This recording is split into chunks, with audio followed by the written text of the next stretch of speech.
A bloodbath tonight in the rural town of Chinook. Everyone here is hiding a secret. 4 more victims found scattered. Some worse than others. I came as fast as I could. I'm Deputy Ruth Vogel. And soon, my quiet life will never be the same. Realm presents a 30 Ninjas production, Chinook, starring Kelly Marie Tran and Sanaa Lathan. Listen to Chinook wherever you get your podcasts. Hi, this is Rob Benedict. And I am Richard Spate. We were both on a little show you might know called Supernatural. It had a pretty good run, 15 seasons, 327 episodes. And though we have seen, of course, every episode many times, we figured, hey, now that we're wrapped, let's watch it all again. And we can't do that alone, so we're inviting the cast and crew that made the show along for the ride. We've got writers, producers, composers, directors, and we'll of course have some actors on as well, including some certain guys that played some certain pretty iconic brothers. It was kind of a little bit of a left field choice in the best way possible. The note from Kripke was, he's great, we love him, but we're looking for like a really intelligent Duchovny type. With 15 seasons to explore, it's going to be the road trip of several lifetimes. So please join us and subscribe to Supernatural then and now.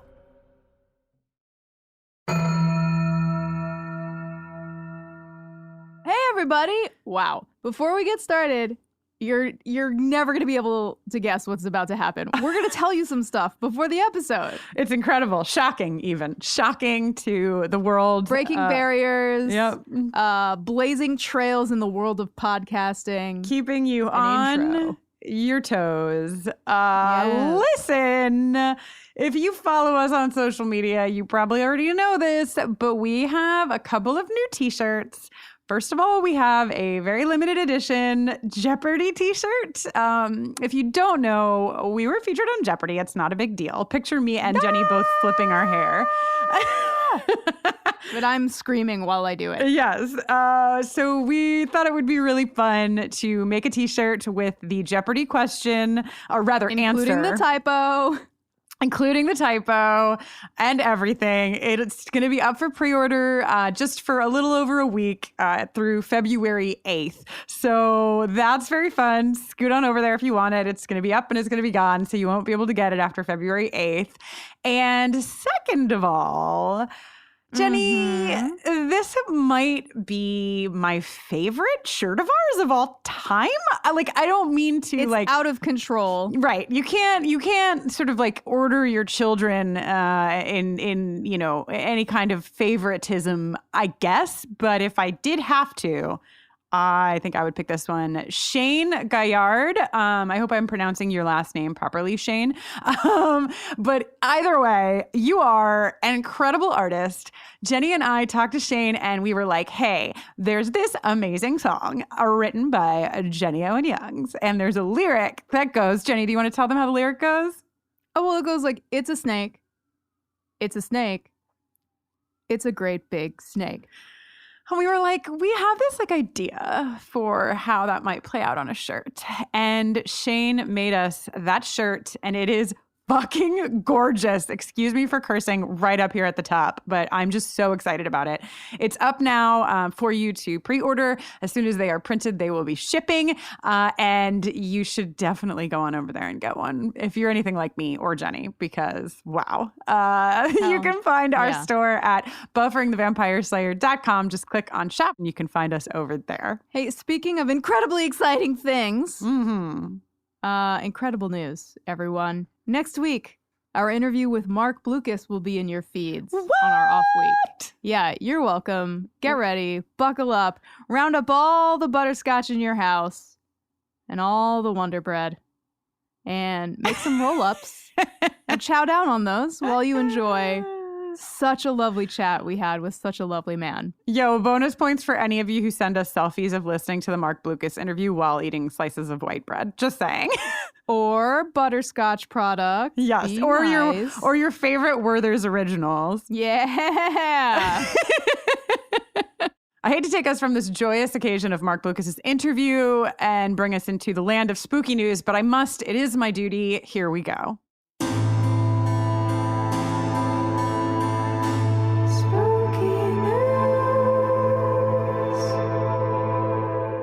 Okay, so listen, I want to just give a little warning up at the top that I'm going to be talking about some cows and they're not going to be alive. No. So I know. And I here's the thing. So I'm really sensitive. A lot of you send me incredible spooky news stories. By the way, if you want to send me spooky news, you can do that. Send me an email to bufferingthevampireslayer@gmail.com. This email came from Marissa A. And it was not the first email I got about this cow phenomena, but I didn't share them at first because I didn't want to talk about cows who are not alive. I like when cows are alive. But Marissa's email, Jenny, was very compelling because here's the deal. Here's the deal. So at the end of last year in Oregon, 5 cows were discovered and they had been entirely drained of blood. Okay, so gross. I know. I'm sorry. It's spooky news. I don't know what to tell you. I ignored the story. Don't want to talk about it. But part of the story that was even spookier was that there were no footprints anywhere near these cows. Okay, now here's why I'm choosing to bring it into our podcast is because Marissa shared with me that in the 1970s, there were thousands of cases just like these across 21 states. In some of the instances, these cows, all of which were completely, they had no blood. The cows have a lot of blood, okay? And this is so bizarre. A lot of instances, scavenger animals and birds refuse to even go near the bodies of these cows. Also, there were many cases where the footprints of the cows were fully visible because it had rained, there was mud, still no human footprints, no footprints of any kind. And to top it all off, this is now in the 70s, we still are, the Washington County Sheriff tried to take pictures and couldn't take pictures of these cows. Okay, because he tried to take a picture and there was no contrast. So then they adjusted the settings of the camera. They took pictures again and still it came out no contrast. You could not see the cow. The sheriff was quoted as saying, "I can't explain it. I'm not even going to try." So this sounds more like extraterrestrial news to me. Yes, and actually the bent of the story that I read and got all these details from came from the Colorado Springs Independent, and it's great. The story is written by Heidi Beadle, and the core of the story is about the investigation of an organization called MUFON, Mutual UFO Network. They have a deputy director of their animal mutilation investigations, and they have been looking into this a lot because that is, I think, the common theory among many people. Aliens. Yikes. Yeah.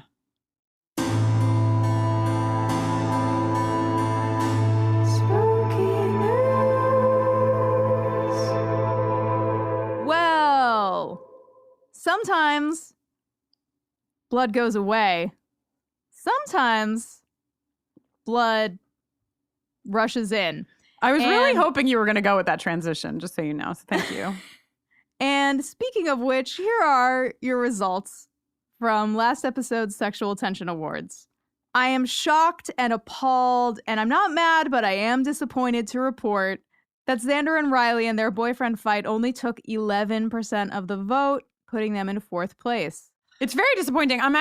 Listen, I know you don't like when we're disappointed in you, but I am actually disappointed in the vote spread of last week's Sexual Tension Awards. I really am. It's like you're being willfully disobedient. I agree. We are your mother and father, and as long as you live in our podcast, you will at least consider our well-constructed arguments when casting your votes. Anyway, in 3rd place with 14% of the vote, it's Riley and the Beret Boys. Now this is what really, in my opinion, is a bunch of bullshit. With only 18% of the vote. Intern Ben and Riley, arguably the hottest coupling the show has seen so far, or rather not seen, they only took 18% of the vote. 2nd place. Boo. Shame on you. And with 57% of the vote, Tara and Willow looking at the stars together took 1st place. Are you happy? Is this what you wanted? Obviously, because it's what you voted for. But come on! That's the thing is, we understand. We're 2 queer women. We're leading a podcast conversation about sexual tension. We know. We love Tara and Willow. But, we put them in the running. There was not sexual there wasn't really It's too late. It's been done. The votes have been cast. Yeah. But what can we do now? Nothing. I just would like to encourage everyone to really think about, Willow and Tara. We're going to have plenty of time. Listen, I'm not going to get into it. I'm going to make everybody mad. Great job, everybody, with your vote. In my heart, the stethoscope will win. But in reality, I guess maybe it was the astrology that I laid on to Tara and Willow. Yes. Well, it's really having a moment right now. Speaking of queer love, Jenny, I am going to read an email that came into us right now. Are you ready? I hope so. This email came in from Julia L. It says, "Let me start by saying how amazing and wonderful my girlfriend is. She came to my life in a time where I needed her most, and Buffy was one of the first things she wanted to show me. As a newly out queer woman, the show really stuck with me. I started watching for her and, of course, fell in love with it, like so many fans do. I even have a Tara and Willow tattoo on my arm, and she has the Gur-Arg on her ankle. Anyway, I know. Anyway, she didn't like high school, and she didn't go to her prom. So I was hoping to ask her to Buffy prom. And I'm wondering if you two could possibly take a moment to ask her on the podcast. I know it's a long shot, but Buffy made us closer and made us better for each other. It was one of the first ways we connected, and I know how much it would mean to her to get an invite on your recording. Something as simple as, Vivian G, will you go to prom with Julia L? So, Jenny, do you want to say that together with me? I do. Okay, ready? Vivian G. Will you go to Buffy prom with Julia L? Please? Please. In case you don't know, we're having a prom. It's not that far away anymore. It's happening in April, and you can still get tickets. The live taping on the 17th is sold out, but there are still tickets to prom. BufferingTheVampireSlayer.com. Just click on events. You can find all your ticketing needs there. And I know 2 people who will be there, as long as Vivian says yes. Yeah. Oh, wow. Okay. Couple more very quick things, and then we'll get into this very sad episode. Sure. For all of our patrons, I will be doing a live streaming concert of Buffering Tunes on February 22nd. So hope to see some of you there. Yes, and also in Patreon land. For some time, those of you who do not live in the United States have been asking Jenny and I how you can get in on our exclusive merchandise level. And we have said, just wait. We will figure it out. We will get there. We will do the math, the hell math that is required to figure this out. We have figured it out. We have a new level. It is for our international Scoobies. If you would like to get in on that exclusive merch, you just have to join up on that level before the end of this month, February. If you join before March, you will get in on the next bundle, and that bundle ships in April. So join us if you will. International Scoobies. You can now get those exclusive t-shirts and enamel pins. They ship once every 3 months. They're pretty rad. And I think that's all I have to say. Hooray! On with the show, I say. I say the same.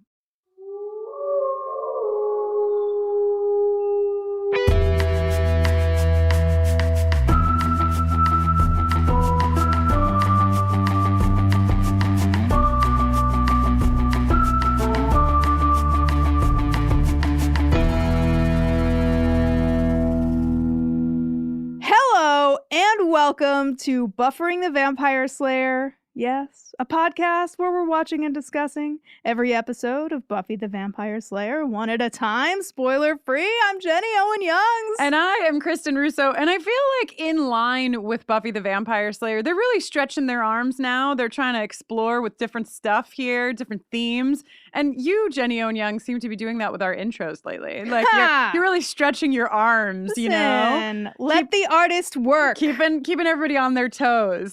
This week we are talking about Season 5, Episode 10, Into the Woods. Earlier, I sang to Jenny, "Are we into the woods yet? Are we into the woods yet? Are we into the woods?" And she was not thrilled with me, but I'm sorry. I cannot remember any of the musical numbers from Into the Woods. Into the woods. Yeah. I mean, it's right there for you. Pretty easy. I'm so sorry. Stay tuned at the end of this podcast every other week for an original song written by Jenny, recapping the Buffy episode we are discussing. If you have not yet started listening to our Angel podcast, Angel on Top, hosted by the luminous Brittany Ashley and Laura Zach, what the hell are you do? As Jenny Owen Youngs once said, what the fuck were you thinking? Okay. Why? That's one of two references I will make to your music this podcast episode. Yikes. But seriously, if you're not listening, you're just hurting yourself for no reason. It's my favorite podcast. I love listening to them talk to each other about Angel. And Angel, like, they're in season 2 now, like we're in season 5, and it's just like the show's really figuring itself out, and the podcast is a true delight. Hell yeah. So go enjoy. Meanwhile, Into the Woods was written and directed by Marty Noxon and originally aired on December 19th, 2000, just 2 days after Kristin's It's very easy to do my math. 20th birthday. Thank you, Jenny. Yeah, well, I never get any birthday attention. You gotta give something back to the people. This is the one where, according to IMDb, after Buffy catches Riley in the clutches of a vampire junkie, Riley makes an important decision regarding their relationship. A lot of things. First of all, Marty Noxon is directing this. This is the first episode that Marty Noxon directs, and it is not the last. Hell yeah. So we love a double Marty, and this is the first we get. It's a doozy. We're going to wait a little while to bring you Kate Leth's fashion watch, but you can tell it's a doozy when Kate's like, so there's like a shirt, but also I have a lot of feelings. And that's what we're going to get from Kate in a little while. Yeah. First thing to note is, of course, that Giles will not be left out of the leather jacket game. He has obtained... He looks hot. He has obtained a distressed leather blazer? No, it's a jacket. With lapels? With a it's a fancy sport coat lapels? It's a fancy dad leather jacket.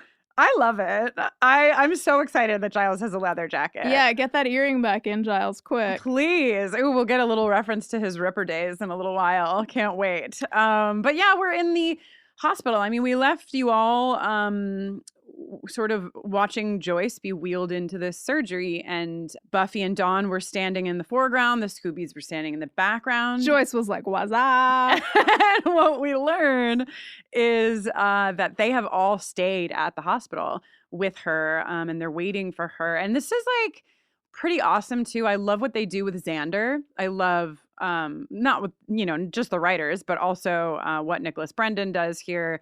The choice to make Xander angry or like testy because he's so nervous, I thought was really nice. We all express stress in different ways. Exactly. And I just thought it was real. Like, Willow and Xander are BFFs from like childhood. Mm-hmm. So this is totally a dynamic where Xander would be comfortable enough to snap at her when all she wanted was the time.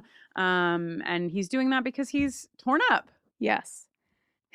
Yeah. And they're waiting and waiting and waiting. And oh, hey, here comes Dr. Crinks down the hall.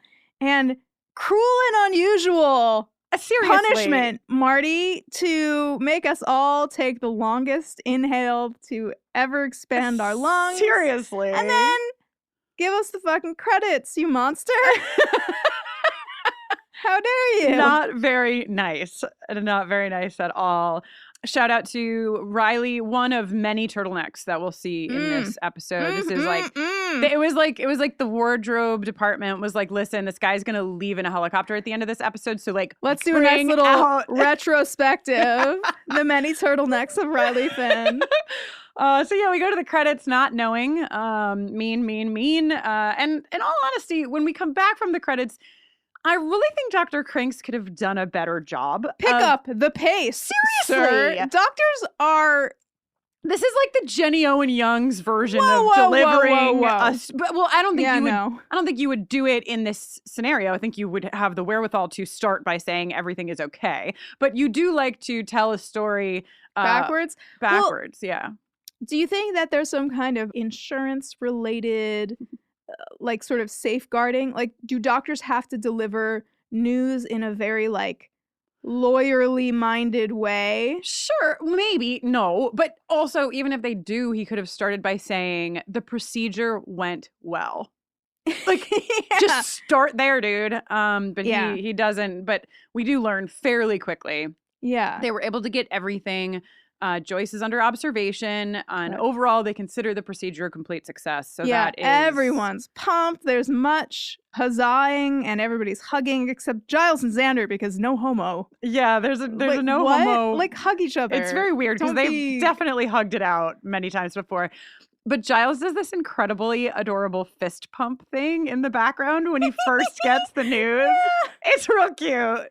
But yeah, great news. And Buffy is so excited that she just snaps Dr. Crank's ribs. And a complimentary chiropractic adjustment. He deserved a couple of broken ribs, that guy. I'm glad he did a good job on the surgery, but I have a few issues with his bedside manner.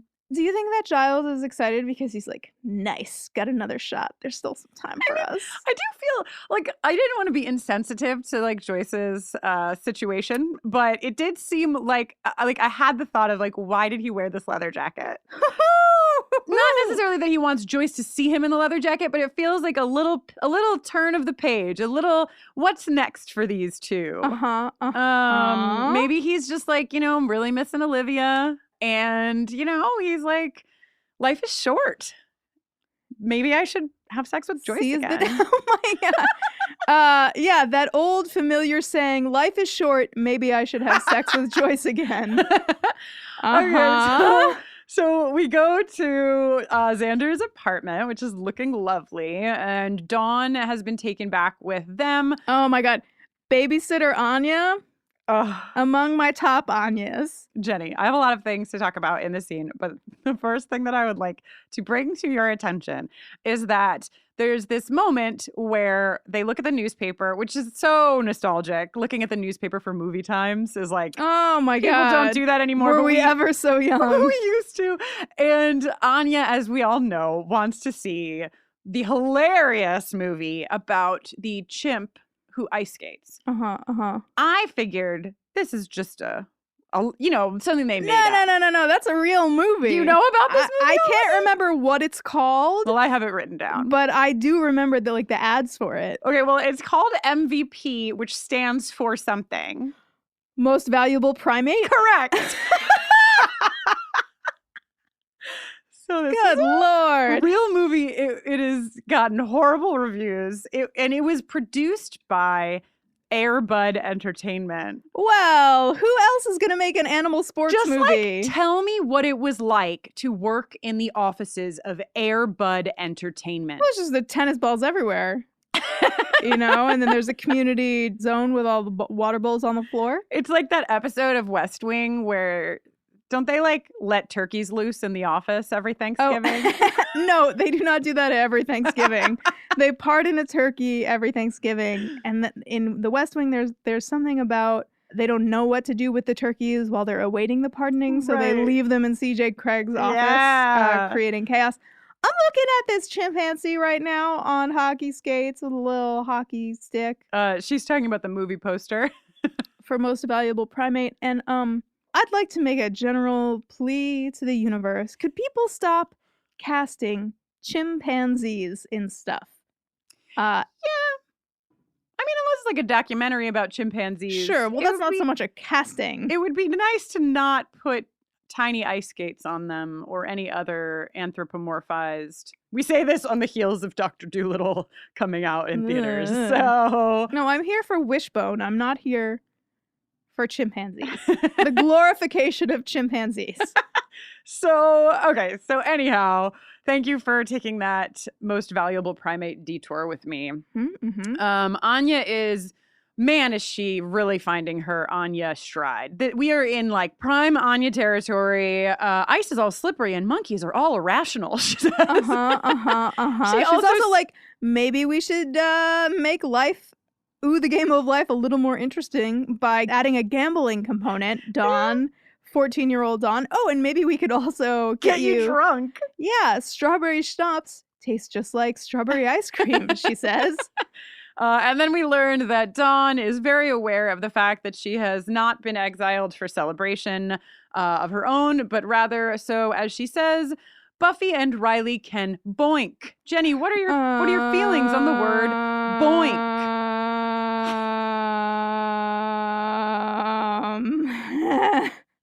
Cool. Yeah. And you? And then Anya realizes that means she cannot boink Xander tonight. So let us go to the beautiful guitar. It says, so when you cut to this scene between Buffy and Riley, the closed captioning just says guitar playing as it like pans through the candles in the room. It's a real funny moment. This is not something I ever wanted to see.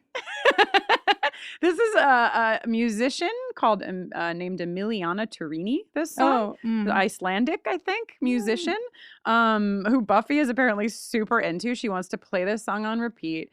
This is like, listen, it is the Riley episode, isn't it?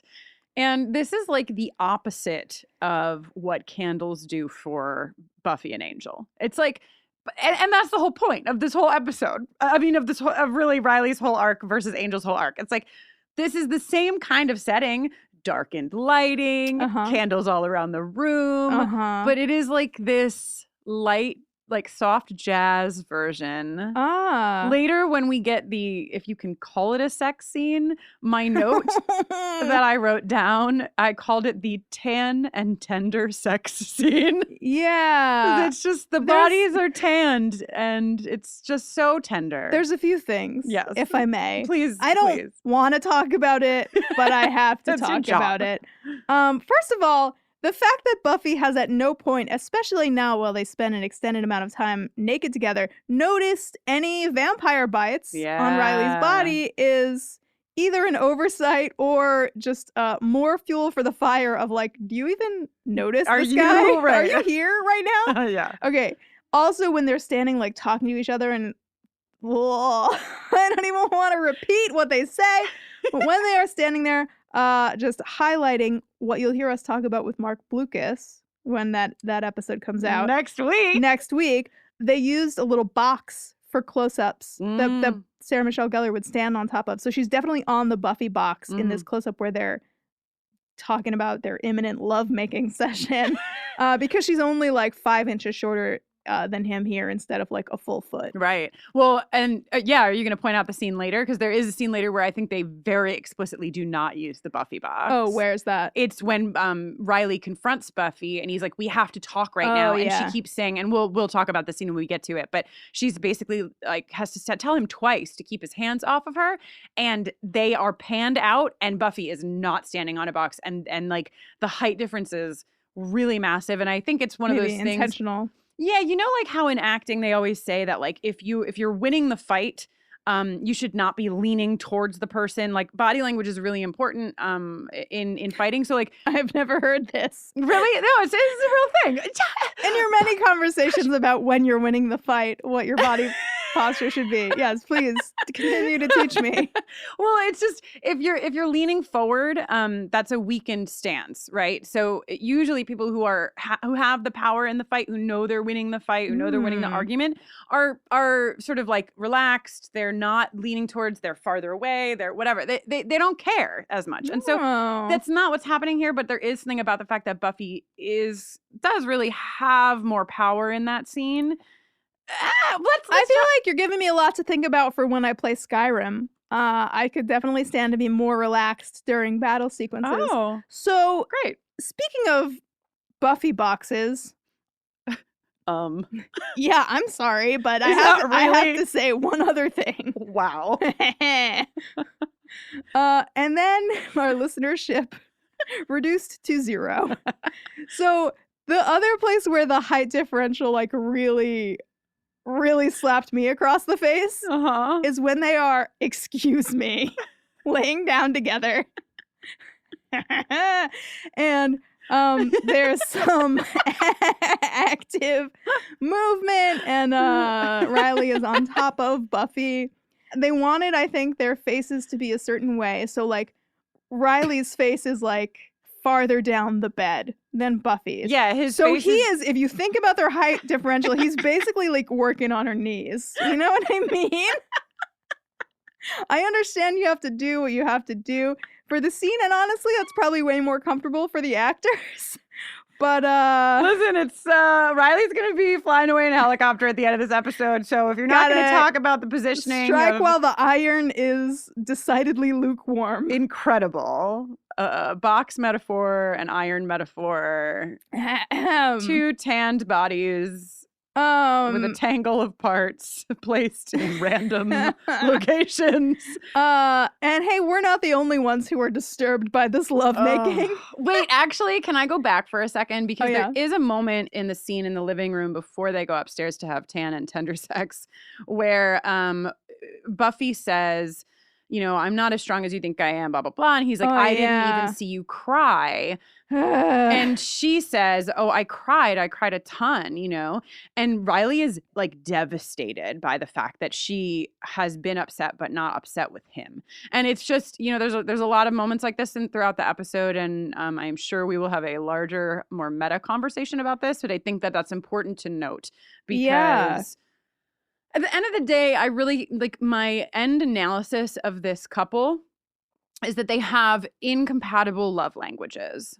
Two great tastes that don't taste great together. Wow. Yeah. I mean, but I don't think that Riley is correctly assessing Buffy as like he seems to be saying like you are broken because you can't do this. And I don't like that's not what I got out of it. I feel like his assessment is you don't have it for me.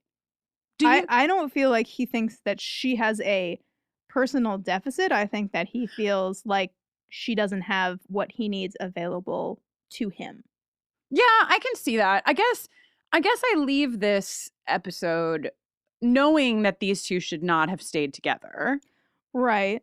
And also feeling like I wish that the conversation could have included more about what each of them was unable to be for the other person. And maybe that's what I mean. That like the episode is angled more. And the show is about Buffy. We're learning more about Buffy's inner workings. I guess we don't care necessarily as much about Riley's inner workings because the name of the show is Buffy the Vampire Slayer.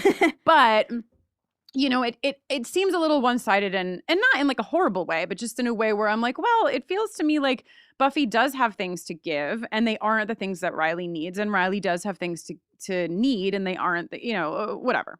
Yeah. We'll talk more. Anyhow, now also at one point, Buffy says, Mom's out of the woods, which is where we get our episode title and where I said. Well, I think we also get the episode title because Riley is leaving for the jungle. Right. He's going into the woods. Yeah. Yes. Joyce is figuratively out of the woods and Riley is literally in the woods. Wow. The woods. Okay. So now Spike's fucking downstairs smoking his after sex cigarette, wondering where Riley has put his parts. Ugh. Don't worry, man. It's just between her knees. But this is, critical piece of the plotline because Spike sees Riley get up and leave, which is weird. I just feel like if you need to get your fix, you might not do it like immediately after sleeping with your girlfriend and while she sleeps, get out and leave. Yeah, well, they're trying to work with this like ultimately like messy and not super successful metaphor of like addiction. Yeah. And this isn't the last time we'll see them work with this. I 100% and it's agree. really never a clean win. Yeah, because the metaphor is mixed in a very not good way because they position the vampires who are drinking Riley's blood and other humans' blood as sex workers.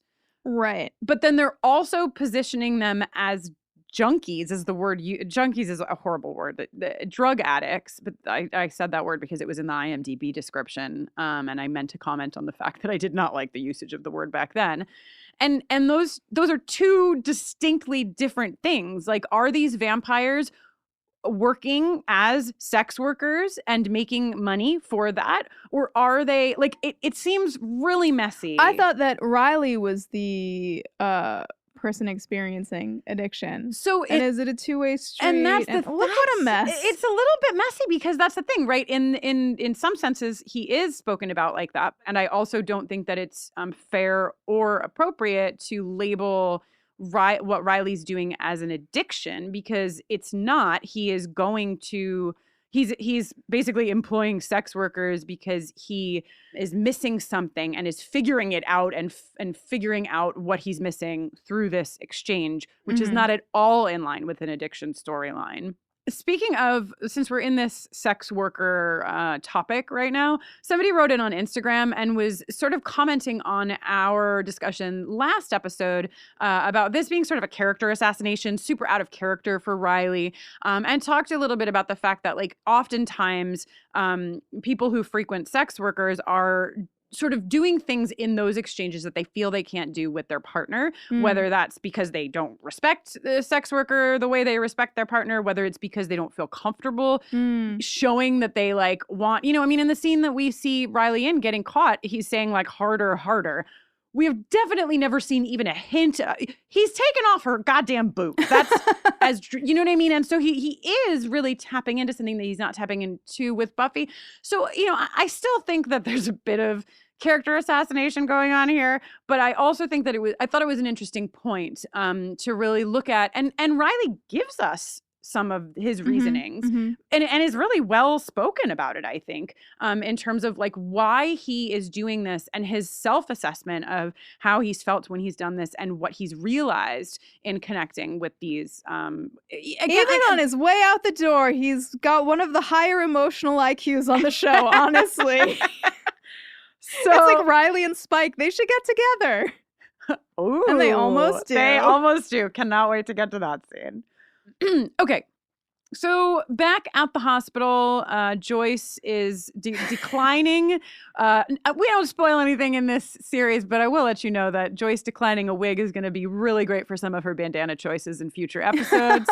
And also, French maid mom. Buffy trying to pitch Joyce on French maid mom. I know. Help! There's a weird... Check, please. I hope that one day... I'm sure we won't ask Marty Noxon about this if we do get the chance to speak with her because it's so niche. But this scene is so... I don't understand exactly what it's here for because we don't only get that weird comment of Buffy being like, French maid, mom, but we also get this exchange between them where, Joyce is sort of like, well, Riley is... are you seeing Riley enough? And speaking of things I'd like to delete. Yeah, because Buffy's like, I'm sure he'll come over a little later looking for some Bible study. And then Joyce is like, as long as you're having your time with the Lord. And I'm like, ladies, maybe. Who has ever had this conversation with their mom? Listen, not besides you. Rory Gilmore. What a nightmare. Well, that's what I was going to say. Not you or I. I think we both have very different relationships with our mothers, or this would never be an exchange. But I do know people who have relationships with their moms that are terrifying. That are terrifying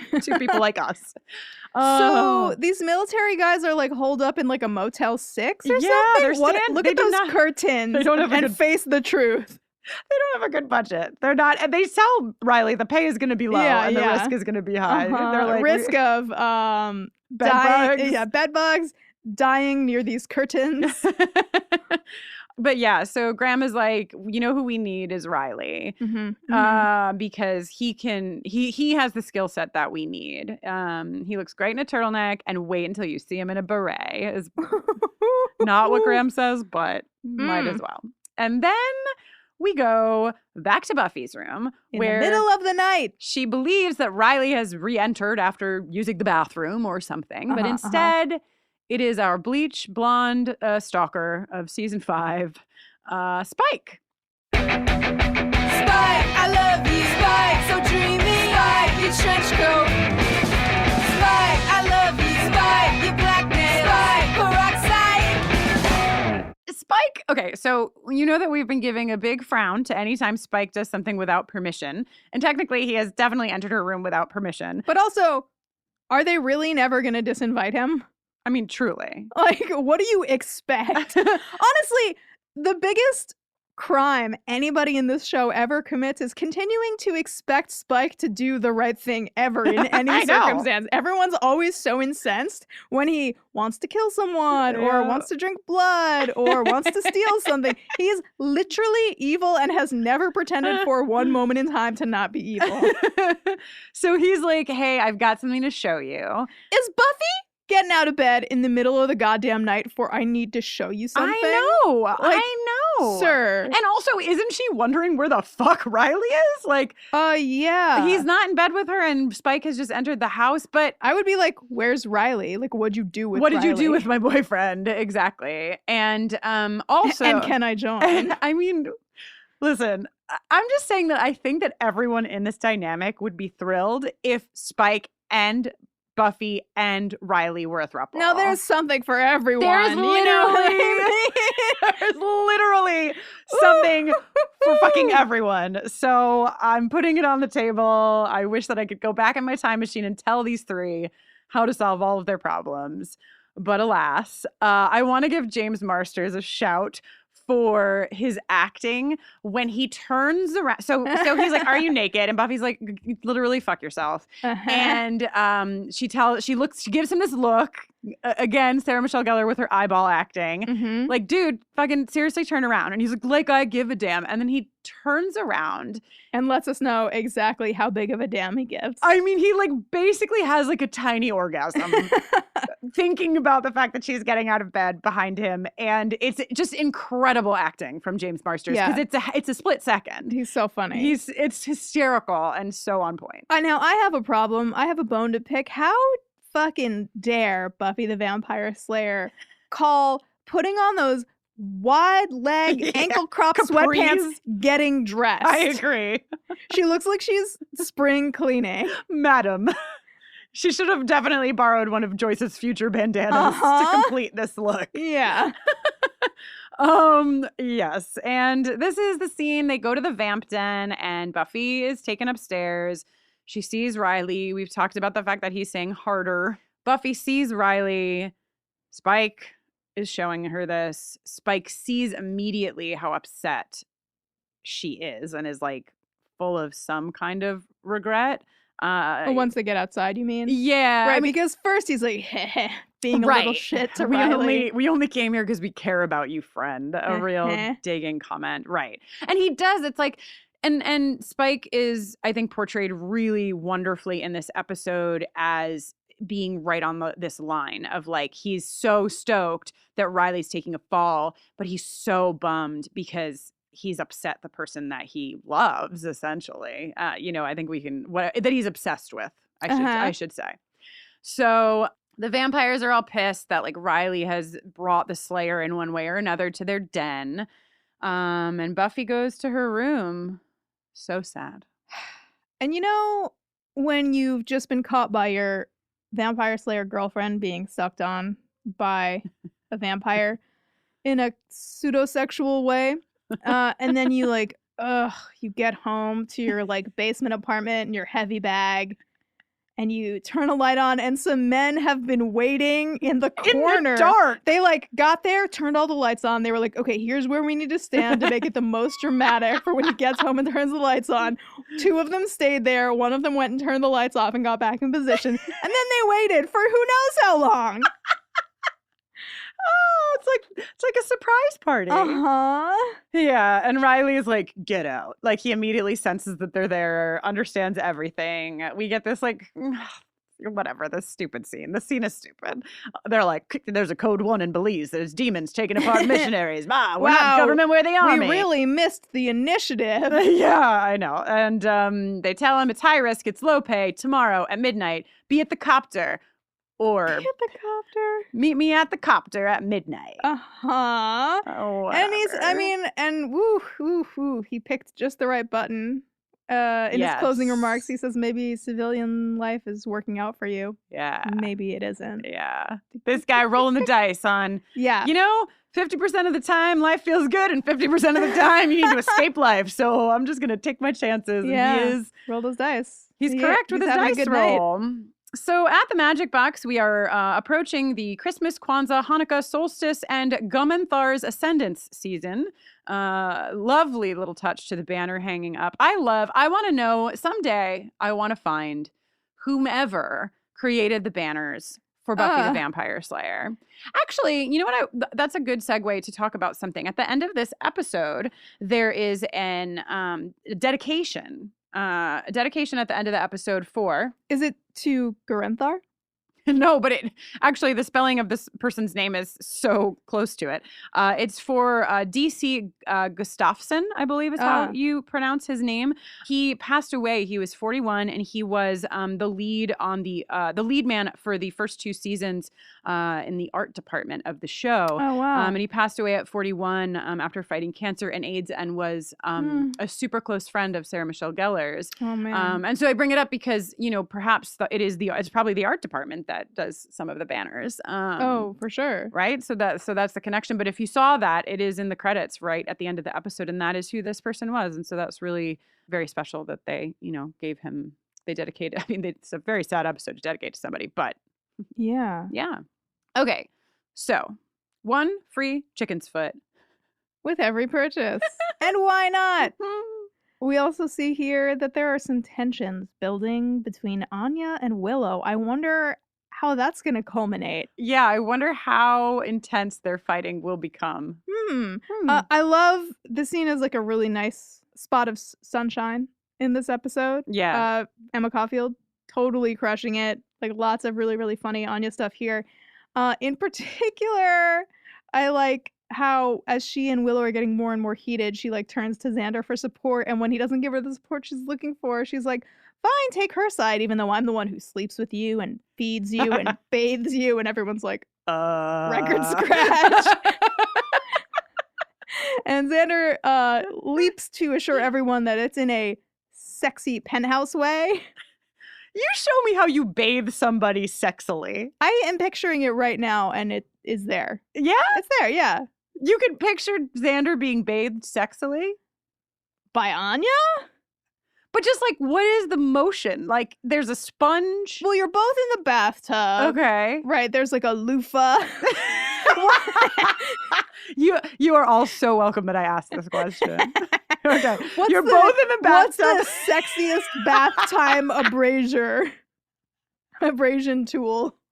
There's a loofah. Or maybe, I just feel like no matter how sexy it might start, it becomes silly. I cannot imagine it being listen, having sex in a bathtub, difficult also. But I wouldn't recommend. That's a whole other conversation about lubrication. But sexily bathing, just bathing.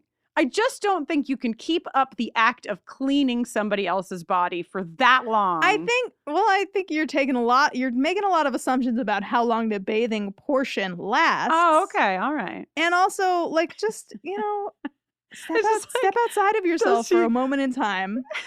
You could probably get a lot of research material related to this. There's some websites on the internet that you could visit, and all you'll have to do is Google or like enter in the search bar like sexy bath time or something, and you'll get all the info you need. Great. Websites like Pornhub.com. That's the only one I can think of. This episode not sponsored by Pornhub.com, but what a great segue. Let's get some word from some of our actual sponsors, and we'll be back with more bath time sexy thoughts. Great. As a podcast network, our first priority has always been audio and the stories we're able to share with you. But we also sell merch, and organizing that was made both possible and easy with Shopify. Shopify is the global commerce platform that helps you sell and grow at every stage of your business, from the launch your online shop stage all the way to the did we just hit 1 million orders stage. Whether you're selling scented soap or offering outdoor outfits, Shopify helps you sell everywhere. They have an all-in-one e-commerce platform and in-person POS system, so wherever and whatever you're selling, Shopify's got you covered. With the internet's best converting checkout, 36% better on average compared to other leading commerce platforms, Shopify helps you turn browsers into buyers. Shopify has allowed us to share something tangible with the podcast community we've built here, selling our beanies, sweatshirts, and mugs to fans of our shows without taking up too much time from all the other work we do to bring you even more great content. And it's not just us. Shopify powers 10% of all e-commerce in the US. Shopify is also the global force behind Allbirds, Rothy's, and Brooklinen, and millions of other entrepreneurs of every size across 175 countries. Because businesses that grow with Shopify. Sign up for a $1 per month trial period at shopify.com/realm, all lowercase. Go to shopify.com/REALM now to grow your business, no matter what stage you're in. Shopify.com/realm.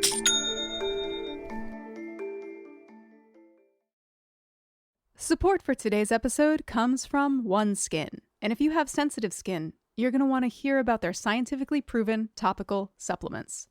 Free from over 1,500 chemicals and preservatives that can make skin red, irritated, or itchy, their products are safe for sensitive skin. It's just one of the reasons they've earned the Skin Safe seal of approval. They've also earned the Jenny Owen Youngs and Kristin Russo seal of approval, if I do say so myself, Jenny. I couldn't agree more.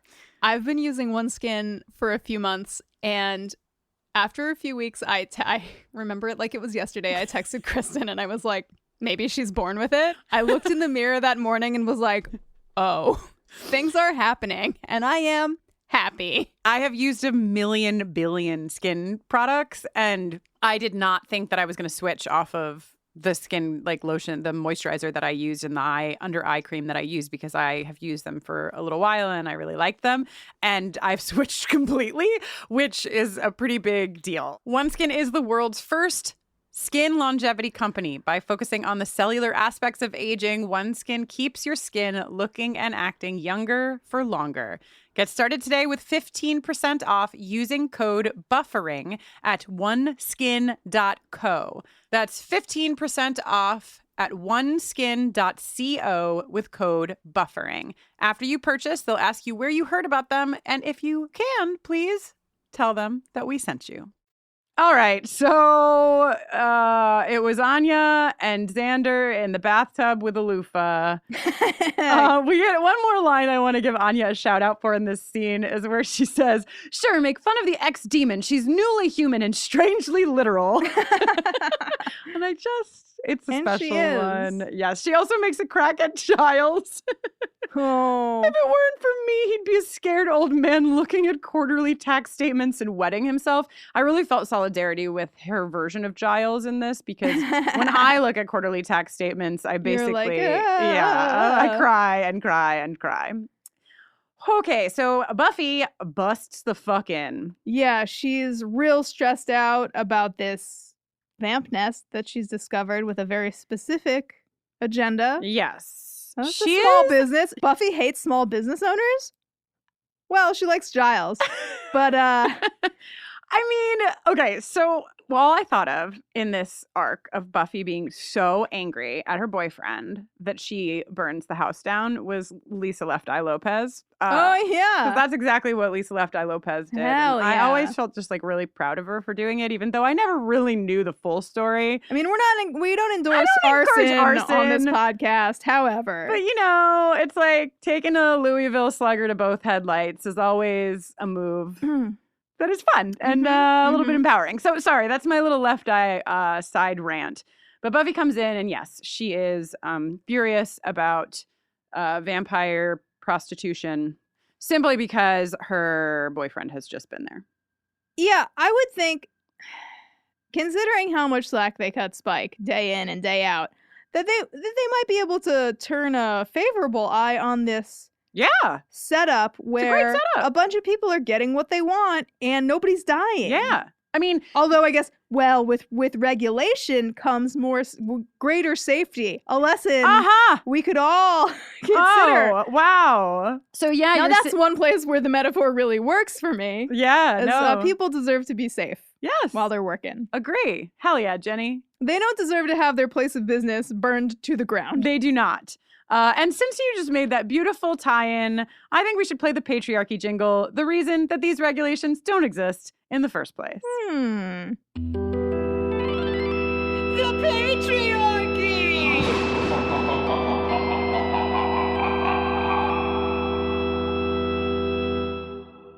Something that I would like to note in this scene is that Anya knows immediately that this has been going on for centuries. And guess who pipes up? But old leather jacket daddy. Well, he hasn't seen any of these since his Ripper days. Yo, just putting a couple pennies in the bin for Ripper and his days with his vamps. Yeah, right. He definitely has patronized such an establishment in the past. I bet you Ethan, Rain, and Giles went through like a phase of their sexual affair where they like, oh my god, maybe before that, because like maybe they weren't comfortable right away, like really owning their attraction to each other. Right. So first they would go together, suck dens together. Yes, exactly. And then they would sort of like use the vamp as a means of and then eventually they would just have sex with each other. Okay, hot. Good. Okay, love it. Buffy is fucking guns ablazing. She wants to go to this nest right now. Mm-hmm. She goes to the huge unlocked chest of weapons on the sales floor. I don't think she takes anything out of it before she runs off. But the last thing that I want to say about this scene is, unfortunately, Giles undoes the hotness with a very like boomer anti-sex work comment where he says there's people who deserve your help more than these people. Oh wow. Well, but see, that's where the metaphor gets. Yeah, the metaphor is backwards though, because he's talking about like it's too much hell math for my brain to figure out, but it doesn't feel like apples to apples. And here's your hell math jingle. Hell math. So the vamp den is emptied out. Xander apologizes for saying crib when he walks into the place. Thank you, Very Xander. fair. And Buffy burns it down. Burn it down and salt the earth, she says. And then we get the porn we're all really here for. Riley busts on in Oh to my Spike's God. den.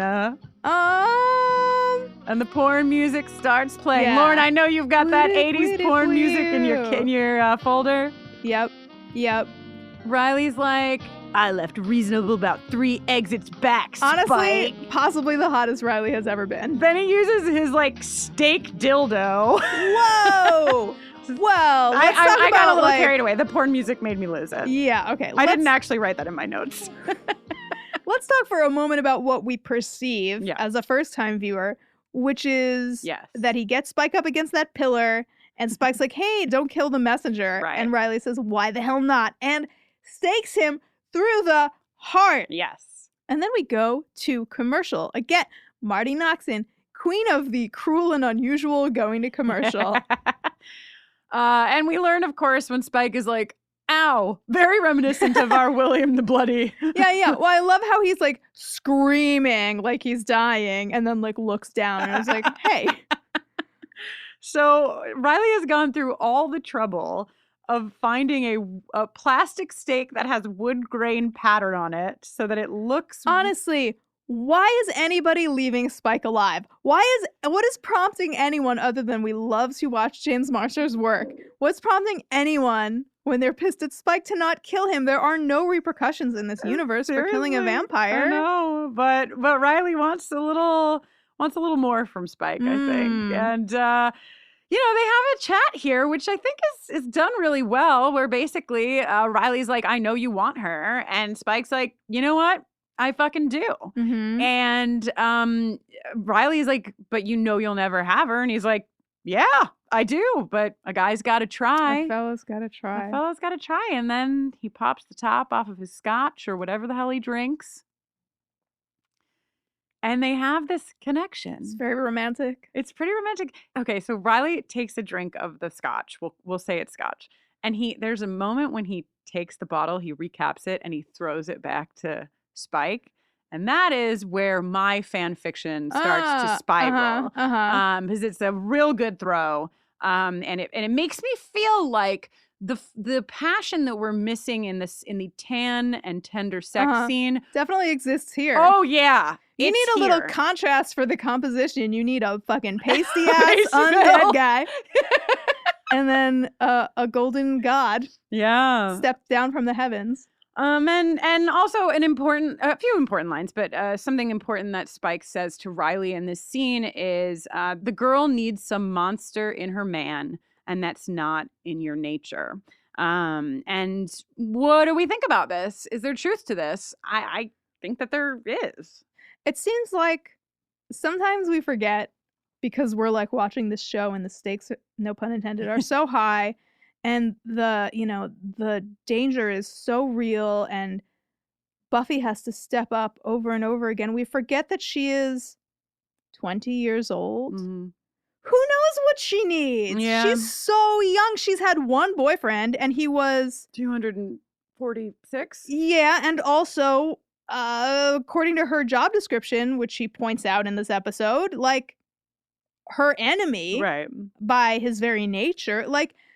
She's only had an very intense, very dramatic, very damaging relationship. She doesn't know anything else. Mm-hmm. Like, that's why I think, like, eventually, after she gets the sort of relief and safety from that she needs with Riley after a certain amount of time has gone by, the relationship probably starts to feel kind of unnatural to her because it does not have those, like, really intense, dramatic peaks and valleys. Right. And I definitely agree with your point in the she is 20, but we also have the flip side of that coin, which is she is the Slayer. So her 20 is not quite your standard 20. True, but I don't think that the Slayer package comes with advanced emotional maturity. I agree. She only has the experience she has. I agree, but I do think that Buffy, no matter what her age, is going to struggle with I'll say this. I don't think that she would necessarily struggle with being with someone who did not have complete chaos at their center. But I do think that she would always struggle with someone who had the set of needs, which I don't think are abnormal, that Riley has. That I don't think will ever be something that she can conquer or conquer. That seems like at best, like she would have to work very hard to get to that place and to feel comfortable there. And frankly, she doesn't have the time or the energy reserves to do that work, right? Yeah, and I would like to take a second and turn this magnifying glass around on all of us because when I was reading about this episode, I found this when asked why they chose to have Riley leave Sunnydale. Joss Whedon said he tried to give Buffy a healthy relationship. But, yes, God bless. But, quote, people didn't want it. They did some great work together, but at the same time, when they were happy, it made people crazy. Marty Noxon adds, Sunnydale romance rarely goes well. Buffy with a boyfriend is not as interesting as Buffy in some kind of romantic strife. Riley, by his nature, was such a good and constant character that we were at risk of things getting a little dull. And so, we talk about like Buffy, a fictional character. What does she need? But also, what the hell is wrong with us that we are bored by? And I'm not saying there's something wrong with us, but just that like this exists outside of the fictional universe too. I know in many people's love lives for sure, but also in what we crave. Consider the Ross and Rachel of it all, if you will, for a moment in time. Always, I will. They were on a break. I know they were on a break, and I also know that everyone watching that show couldn't wait for them to get together for some reason. Everyone was rooting for Ross to get what he wanted. It was a different time. It was raining. It was dramatic. Sure. Yeah, right. And as soon as they got together, they had to start, the people making the show had to start playing with that and finding all different ways of like pushing them apart and letting them come back together and pushing them apart again. Yeah. Because who wants to watch a happy ending? I mean, it's like people like tension. I mean, truly. And well, it's entertaining. It's entertaining. And for many of us in our actual lives, it's as much as you might complain about it while it's happening. I think a lot of us use it as a distraction from the other things we don't want to think about. True. Sorry for making it real, everybody. It's a big episode. Yeah.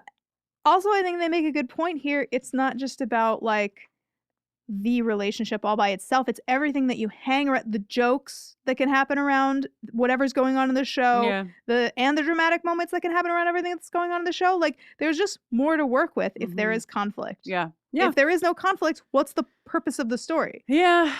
So, anyway, Ba-ba-ba-ba-dum-bum. Flank. So, okay. So just a couple more things about this scene with our two favorite boyfriends.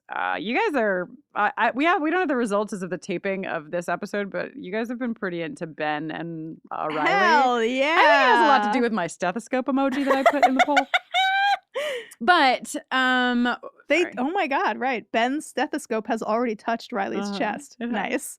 But the other piece of this scene that I just want to touch on, while I touch on both of their abs, Oh my God. or pecs maybe, is when Spike says, sometimes I'm so jealous of you, essentially, and sometimes I think that I got the better deal. And he starts to really reason back and forth, like, you have her, you have your arms around her, but she's still not there. And that's so much worse, except she probably smells really good. Yeah. So actually, you know what? Never mind. Yeah. You got the better deal. deal. Get into the stick. And Riley kind of realizes in this conversation that he isn't, I mean, I guess he doesn't fully realize, even as the helicopter is flying away, but he begins to realize that, like, this is not going to happen, and he's not going to get what he wants. And that Spike, as much as Spike is coming from a really complicated, conflicted place with his information, He's still Spike, as we know. Yeah, and speaking of emotional IQs, like, he has the broadest view of what's going on with everyone in this universe at any given time.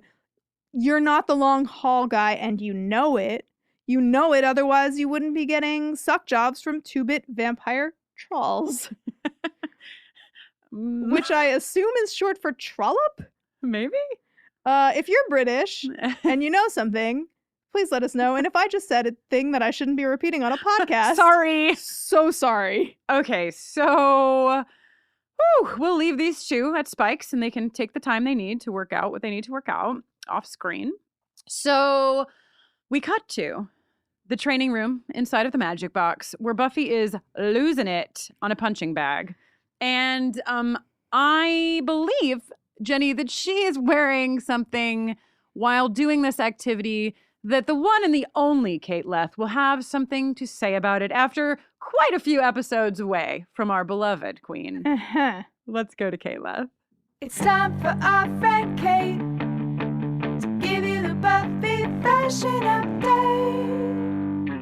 Welcome back, everybody, after a little bit of an absence to Buffy Fashion Watch, and to an episode I like to call Kate Cries Her Eyes Out, even though she's seen it about 400 times. Now, it's weird to do a fashion update for this particular episode because it is unbelievably tragic and tear-inducing. So all I'm really going to comment on is the fact that Buffy wears what I can only assume to be lined pleather camel-colored pants for a significant part of the episode, including when she's training with a punching bag, with a heavy bag there, which I cannot possibly begin to understand. So there's that. But really, anything you'd want to comment on in this episode, despite Anya having a very cute aubergine dress and us seeing the return of her perfect silk pajamas, Willow wearing an Argyle sweater, and both her and Buffy wearing what the early 2000s inflicted upon us as, I would say, calf-length skirts that usually had a slit all the way up the back, or in Willow's case, front. Despite those things happening, this episode is so fucking sad. And honestly, it is such a case for Sarah Michelle Gellar as an actress.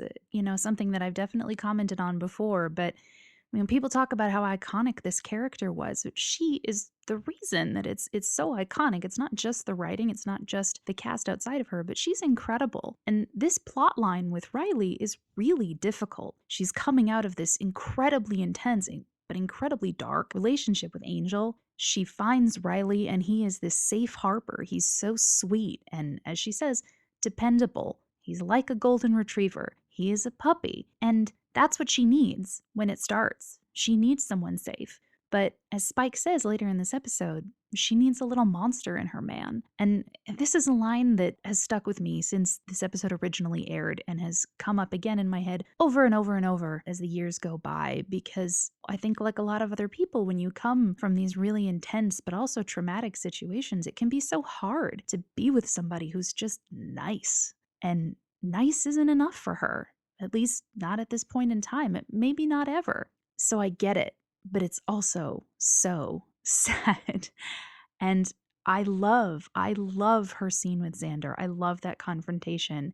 It is very similar to a scene that we'll see with Xander next season. It's this moment of like, hey, I've known you forever. I've known your real deal. And you're making a mistake, or at least you're not confronting the way that you're treating this person in your life, these people in your life, or even yourself. And I think it's a really powerful moment, but also so fucking sad. So honestly, if you've gotten through this episode for the first time or the 20th time, get yourself some ice cream, have a break, do a little self-care, because we are only halfway into this season and it is not letting up anytime soon. I need some retail therapy. So until next time, I'll see you at the mall. That was our friend Kate. She gave you the Buffy fashion update. Thank you. Thank you. Wow. Educational and also thought-provoking. Full of feelings. Turn it and turn it. Full of feelings. Kate, Kate's just obviously like a cornerstone piece of this production at this point. And I love that she knows that sometimes she should talk about fashion and sometimes she just gets to have a little mini podcast inside of a podcast. Podcast ducking as they... How many level? Okay, I'll worry about that on my own time. Inception. So, Riley shows up and he's like, hey, you two, Xander, Anya, can you clear out? And Anya's like, oh, wink, wink, nudge, nudge, don't have to tell me twice. Hey, you should check out the vault. There's a funny thing with the vaulting horse. Yeah. Wow, I would like to see it, is how I feel about that. Anya is like, now that I've brought up the vaulting horse, Xander, do you want to go have sex? And Xander's like, actually have something to take care of. Now, what do you think Xander has to take care of? He needs to go stand in the alley until Buffy and Riley fight, which she anticipates, and then wait for her to come out. And so you know what? Actually, Jenny, you started to make that as a joke, but I wondered the same thing. Like, what is he taking care of? But you're probably exactly right. He's just waiting. He's waiting for the conversation to be over because he already knows what the conversation is. Meanwhile, in the training room, there is no sex on the vaulting horse. Look at Xander go. Literally, the men in this show are stripping. Okay, excuse the... Just stop there. Yeah. No, they're just like stripping the ladies for emotional IQ so hard. Well, they're yards and yards and yards ahead. Well, I have a few things. I think Xander does an incredible... This is a great episode for Xander, but I do have a couple of things to say about Xander's sort of like high horse, not to be confused with the vaulting horse. But the high horse he kind of comes in on later. But I'm gonna wait till we get there sequentially, because and also when you're outside of a situation, it's a lot easier to see it than when you're inside of a situation. But Buffy's like, I don't want to talk to you. And Riley's like, you know what? Too bad. And normally I'd be like, fuck off, Riley. But I'm actually like, all right. Like he knows he has a helicopter happening at midnight. Yeah, he's got a time crunch. And also I imagine that if you're dating Buffy Summers, there's probably a lot of moments when you need to talk. And she's like, not right now because she's busy killing a demon or saving the world or whatever. What I don't like is his physicality with her. No, it is thank you. Very, very unfortunate in this scene. Though, when we talk about like, a person feeling like they are losing power, unfortunately, for a lot of people, the first step is to be physical because you feel that you are. That's the only way you can like manifest some form of control over the situation. To be very clear, this is not my endorsement or approval of any of this at all, but I do think that it's an accurate picture of what often happens in relationship dynamics where there is a power struggle, if you will. So this is also the scene that we already talked about where they very explicitly show the height difference between the two of them. Right. And Riley says a lot. He really does. He has a lot to say, and he's just like processing and metabolizing and learning and ready to share. Yeah. He's like, when this started with the vampires, I feel like I was just like being really immature and I like wanted to even the scales after Dracula. you and Dracula. And I wanted to understand like what the like power situation was with you and Dracula, you and Angel, like Right. these sort of like supernatural beyond human beings. And, Right. you know, Riley used to be a human plus. Human plus, but never quite. But never quite to that level. Mm-hmm. And it, through this sort of like self-assessment, he kind of got to a place where he was like, I think these girls that I was seeing, getting bitten by, gave me something that I wasn't getting from our relationship, which is that they made me feel needed. They needed me in a way that I've never felt from you. And he's also, what I like about this is that, you know, Buffy's response is accurately like, but it's not even like real, like that you're a snack for them, like whatever. And Riley immediately is like, I know, like I know it's not real, but it highlighted what the deficit in their relationship was for him. And he says, which I think is really poignant, I know exactly how they feel because it's exactly how I feel every time I'm with you.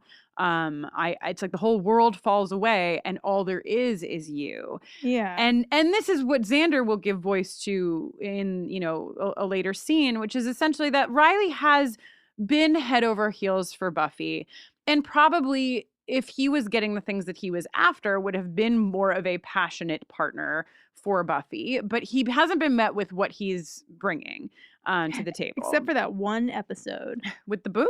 No, where they just had sex episode? episode. Oh God, remember that the orgasm wall episode? Yes. And I also like that they address, because we've talked a lot about the hospital. Oh. Not the hospital. Oh, okay.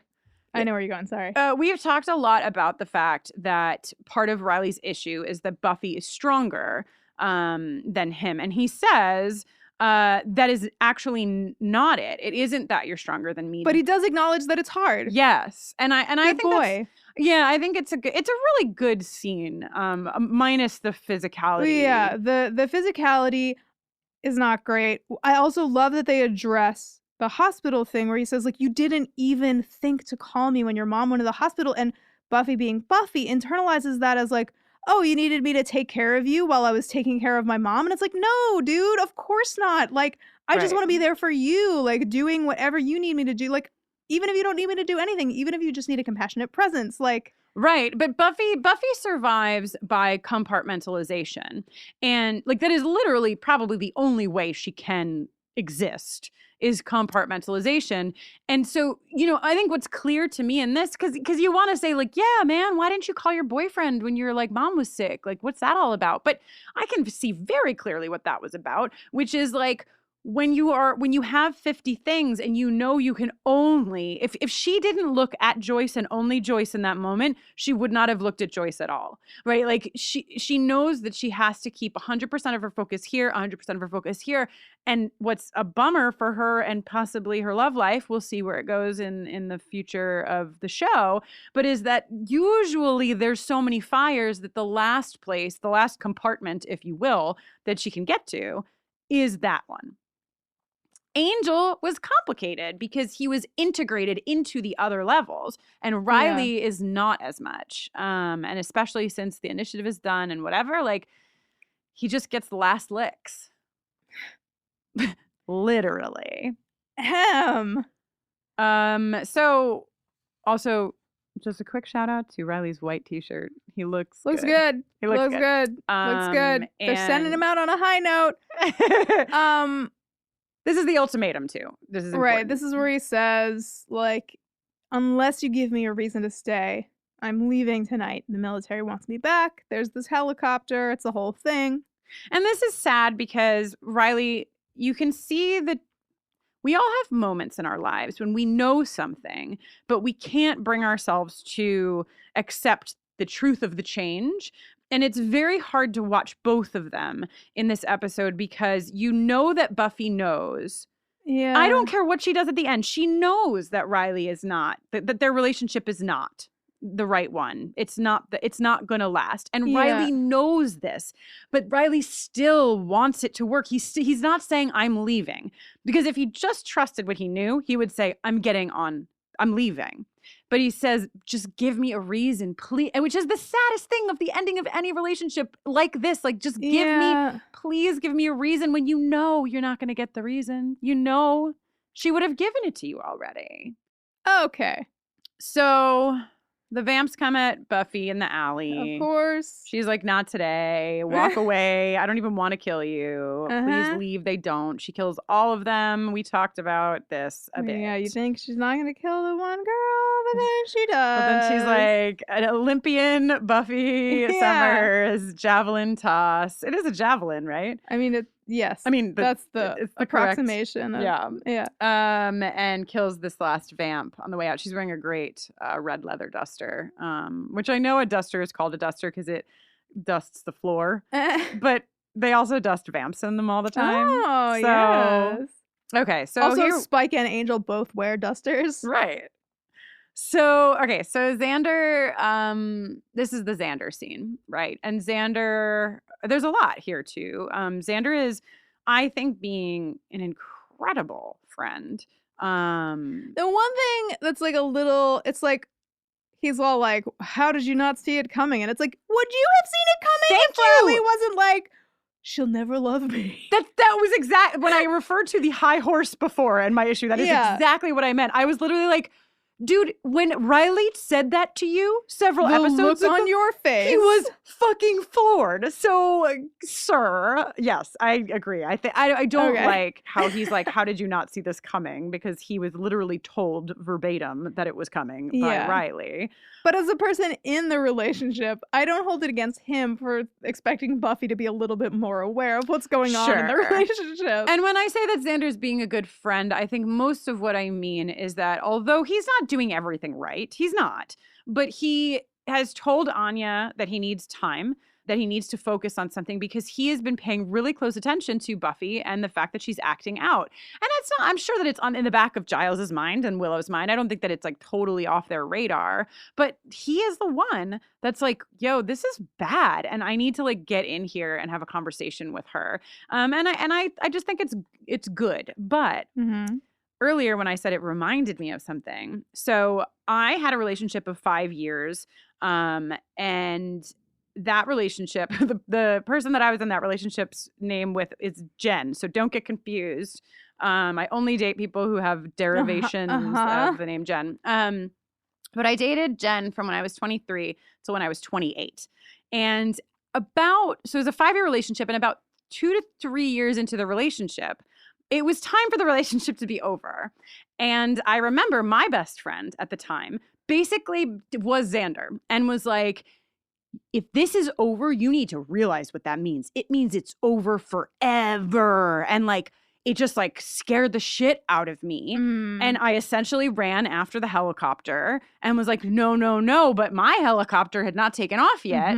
So then I wound up in a relationship for 3 more years that should have ended at the 2-year mark, but instead was 5. So not to bring too much of my own stuff in here, but as much as I'm here for Xander, I don't actually think that him telling her to run after that helicopter was the correct advice. And I don't think I guess it's sort of like it all depends on what Buffy wants out of a relationship and what Buffy can give to a relationship. And I think if Xander was giving that advice to most people, it would be the right advice. Yes. And maybe Buffy would be better for it if she could let that kind of relationship really be in her life. Right.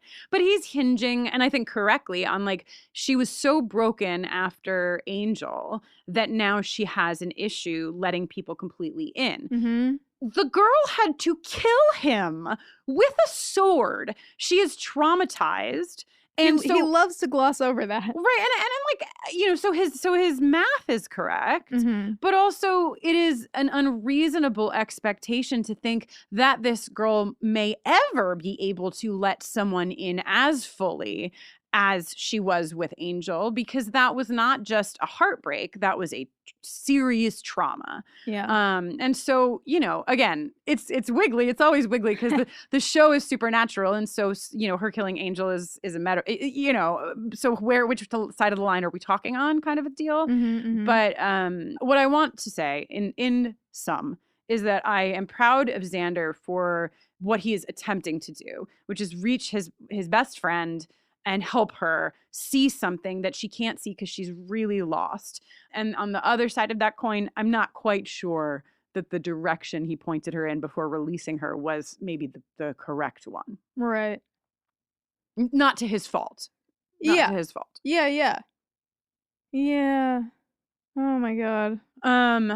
One thing that I wanted to say about this scene before we chase our copter, if you will, is that Xander says to Buffy, if what he needs from you just isn't there, make it a clean break, make it a fast cut.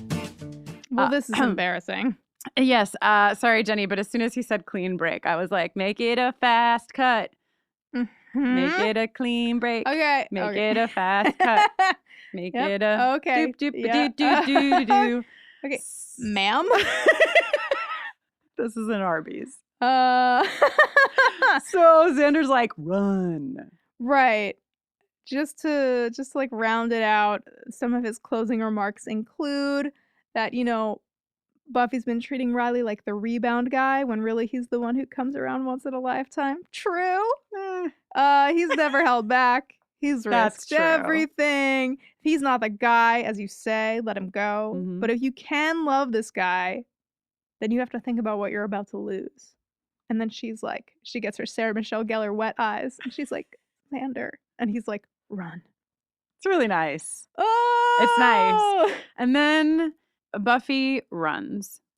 And this is an extended run scene where, and I didn't look at it shot for shot, but I would like to, or maybe one of you will. But it seems like they are a bit doing a little bit of a parallel here to I Will Remember You, the episode of Angel, the crossover episode of Angel, because there is like a looking, like it's like Riley thinks he sees her at this one point, and then the camera looks over, and in I Will Remember You, you see Buffy see Angel, and they see each other, and they like find each other. Whereas in this, of course, there is nothing.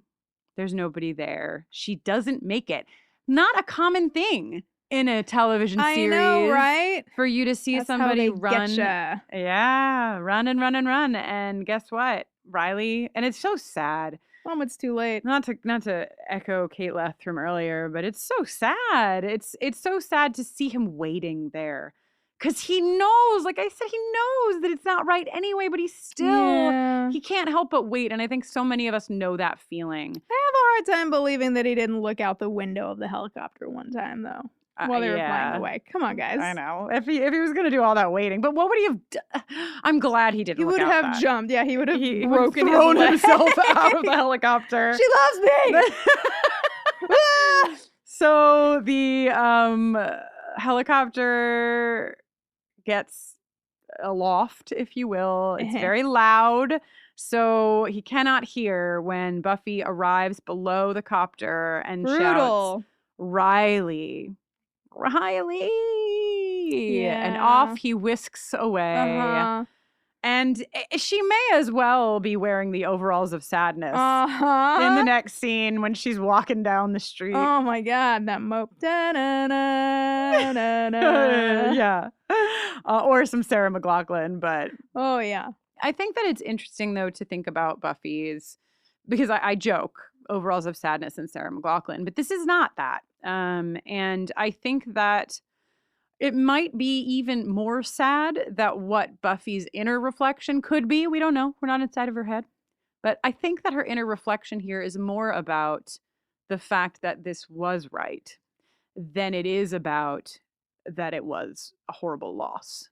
And what does that mean about her? And what does that mean for her future? And what does that mean? I think that we're getting to a point in the series where Buffy is becoming very aware of the fact that this is her life and that this is her only life and that her job as the Slayer and what it puts her through is affecting absolutely every aspect of that life. Yeah. Irreversibly. And that's that when she sits down on the stairway later, when she's walking down the street, like that's what I saw in her, was that kind of reflection, as opposed to, you know, when she lost Angel, which was like first heartbreak, first loss, nothing will ever be okay ever again, but not that deeper pain or like more solidified pain of like, ooh, I might be fucked up. Shit. Yeah. So anyhow, we have a positive place to go.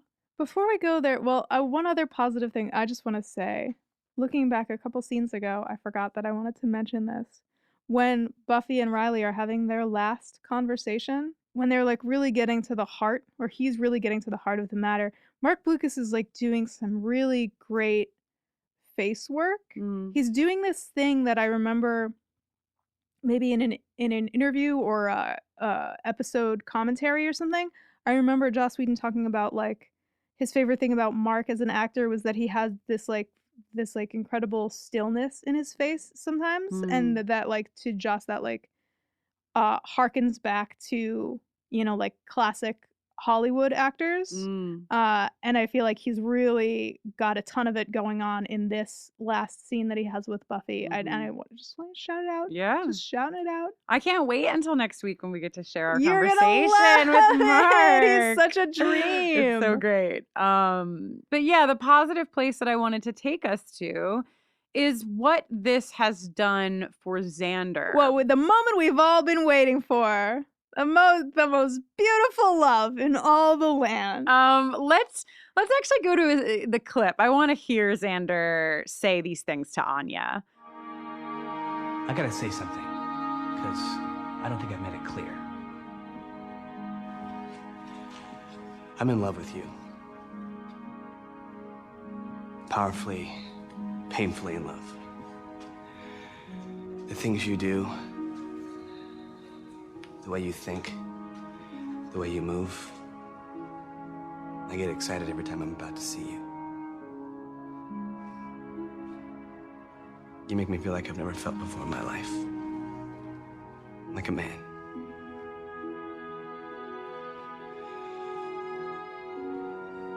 I just thought you might want to know.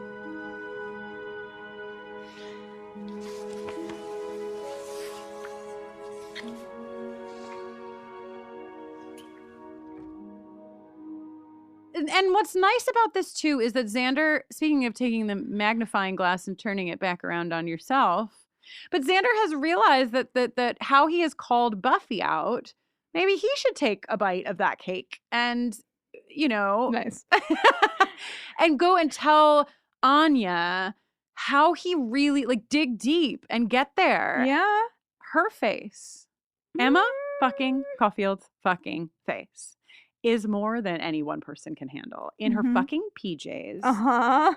With like, do they have shoulder pads? She is so in love with him.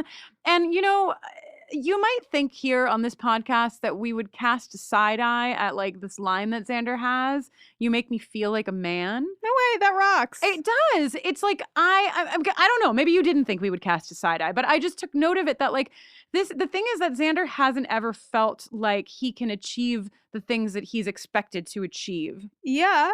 And he has put that in the vessel of being a man, because that is often the vessel that it's put in. And he's, let's face it, he's surrounded by women who are stronger than him. And he also like has that experience that's like always in his active life. And I think it's not just about that kind of being a man. I think it's also like he doesn't feel like a little boy. Like, yes, agreed. Like his relationship with Anya, for its many quirks, is like some real shit. Anya takes him more seriously than anyone absolutely on this show has ever taken him, for various reasons. Willow would lay down her life for Xander. There's no question. But Willow has known Xander for so long. And sometimes when you know somebody for that long, you can't see how they've grown. And you can't see how they've changed. And so Anya has come to Xander's life at a point where she's able to see things in him that I don't think any of the rest of them can. And that is what is making him feel stronger and be a better person, because when people feel confident about themselves, they are often not assholes. Sometimes they are, but Xander is not. Why'd you point at me when you said sometimes they are? I wasn't pointing at you. What I was the hell? Gesturing.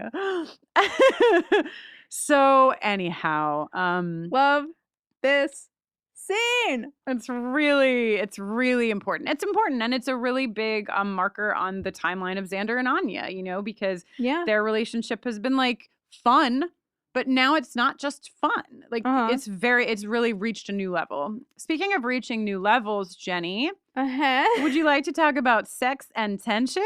Let's do it. Sexual tension award. Okay, here we are in a land like no other. We have 4 choices for you. Yes. We've thought long and hard about them. Jenny suggested nominating Spike and Riley 4 times. Well, yes. And since we can't do that 4 times, let me just start by saying we're nominating them once because some romances are best served room temperature and straight out of the bottle, if you know what I mean. Wow. Yeah. We are also nominating Spike and Buffy, who have a considerable amount of tension in this episode.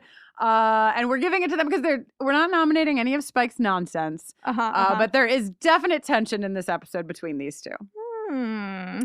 Well, we're at it. No, Jen, she's looking at me across the room because she's like, you have to say the next one because I want to do the last one. Okay, so. And also, every time I can put this like this in your mouth instead of mine, it feels like a victory. Do it. Rude. The third nominee is Riley and Buffy. Wow, I didn't know you were a Ruffy stan. Wow, Ruffy. God, even the fucking ship name. Yeah, Ruffy or Biley. Those are your options. Sorry. They've got some tension. There's definitely tension. Whether it overlaps completely in a sexual way is unknown. Well, they do have a bunch of sex, though. They do, and it might be less than satisfying, which would cause tension. So they are our third nominee. Jenny, please tell the people who our fourth nominee is. Listen, you've heard the first, second, and third nominees, but have you considered, you know how the Transformers will sometimes all join up into one super Transformer that's way bigger and thus better? Are you saying that this nomination is more than meets the eye? Yeah, with 2 E's, with an E and an A. In the fourth slot, as if you will. I will. We offer unto you humbly, for perhaps the last time it might ever be available to us all, Buffy in a Riley and Spike sandwich. Or considering the height differentials, maybe Spike. I think maybe Riley in the middle. Spike and Buffy on either side. No. I think we're going to have a whole other vote for this. I think it's Spike in the middle. Spike in the middle. Because so just in height order then. Yes. Chick, chick, chick. Yeah, like little nesting dolls. Beautiful. All right, so please consider your social responsibility. Participate in our beautiful democracy and vote in the poll. It will be up on our Twitter at BufferingCast for 1 week. Voting begins now. Hurry. This sale vote for number last. 4. Go 4. Pick 4.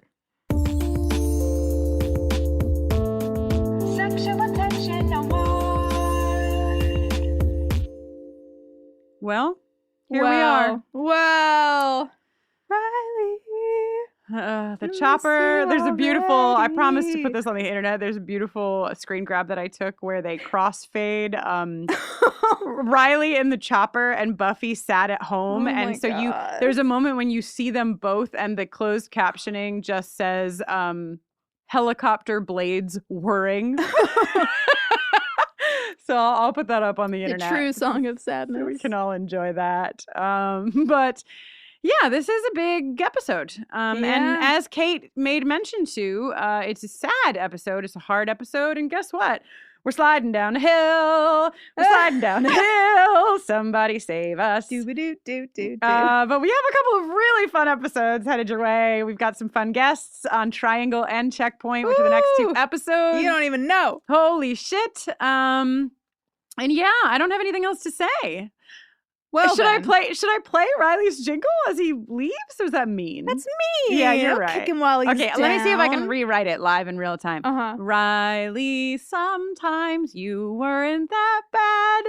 Riley, you had needs that Buffy couldn't meet. Riley, you are very attractive. Okay, would you consider Riley, you weren't always that bad? Buffy couldn't meet needs that you had. Oh, yeah. And then what was your next line? You are very attractive, and we will miss you. I kind think of fell apart at the end. And we bid you adieu. Can you sing that? And we bid you adieu. Beautiful. 2 natural talents in one room, live composing a song for you. Wow. Pat each other on our backs and tell them where they can find you. Where will you be patting yourself on your back? Oh, my word. Well, I'm Jenny Owen Youngs. And when I'm not making this podcast, I'm making music. You can listen to it and learn more about me at jennyowenyoungs.com. You can also give me a shout on Twitter at Jenny Owen Youngs. And furthermore, you could listen to my new EP. It's called Night Shift. It's on all digital platforms. You can find vinyl and CDs on my website. You can hear me talk a lot more about another petite blonde protagonist on Veronica Mars Investigations, my other podcast. Make it a night shift. Okay. Make it a... My name is Kristin Russo, and you can find more about the work that I do with LGBTQ communities over on my website, KristinNoeline.com. That's KristinNoeline. And you can use that spelling to find me on Twitter and on Instagram. You can also hear what is probably one of the very last episodes of my podcast with Joanna Robinson on My So-Called Life. We had an incredible, fun interview with Vanessa Bayer. The best. Who is a huge fan of the show recently. It was really, really fun to talk to her, and it's a great episode. A lot of fun celeb stories from one Vanessa Bayer. So check that out. And who are we? We're Buffering the Vampire Slayer, as you may already know. We're on Twitter, Facebook, and Instagram at BufferingCast. You could drop us an email at bufferingthevampireslayer@gmail.com, or you can leave us a voicemail at area code 216-30-BUFFY. You can support our work on Patreon. You can find out all of the ways that you can support our work over at bufferingthevampireslayer.com. Find our Patreon there. Find our store there where you can buy our merchandise. And I'm pretty sure we have a really cool fucking new shirt in the store as of this episode. So go check that out. And if you want, you can leave us a review on iTunes. That always helps. And we love you. We care about you. And until next time. What the fuck? Sorry, I just it's more fun to piss you off when I can see your face. So since I'm in the same, it's not often that Jenny and I are in the same room recording anymore. Tramping all over my lines lately. A lot of liberties being taken. Sorry, go ahead. Well, till next time. Woo! Bye, Riley. Oh.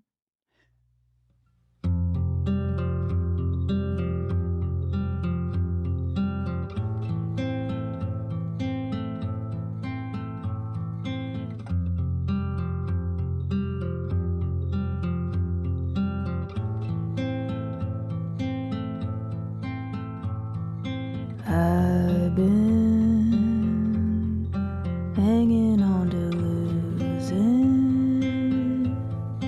Fingers never keeping things I try to hold. Trying to find a way to change it. For all this information, I can't find my way home. I can't make the pieces fit. I don't know what to do with it. I think there might be something wrong with me. I feel the problem deep down in my fractured heart's malfunctioning. Is there some other way that I could be?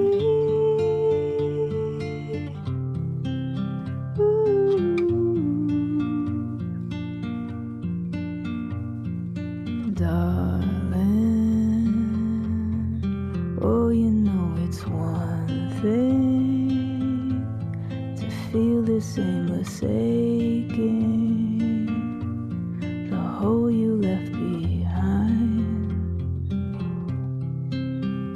But lately, the thing that really scares me is thinking I just may be unfixable inside. I can't make the pieces fit. I don't know what to do with it. I think there might be something wrong with me. I feel the problem deep down in my fractured heart's malfunctioning. Is there some other way that I could be?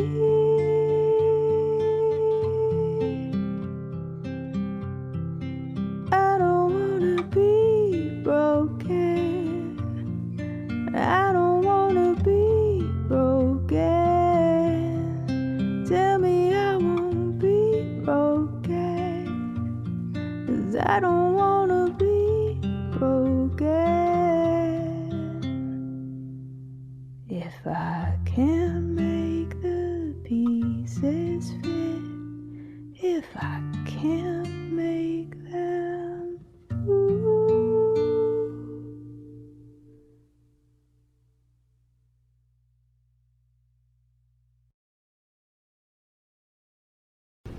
Talmor, Sheshin Murachi. Talmor is my home. My family have worked the land for generations. My gran says the island does not belong to us, but we belong to the island. And we must be ready, for a great evil is coming. And death follows with it. Listen and subscribe to the latest season of Undertow, The Harrowing, a Storyglass production presented by Realm, available wherever you get your podcasts. Do you know what lies within nothing? No. Do you know where it ends? Do you want to know? Yes. Counterbalance, a high fantasy audio drama. Season 2, coming 15th of October 2023. Learn more on trilunas.com.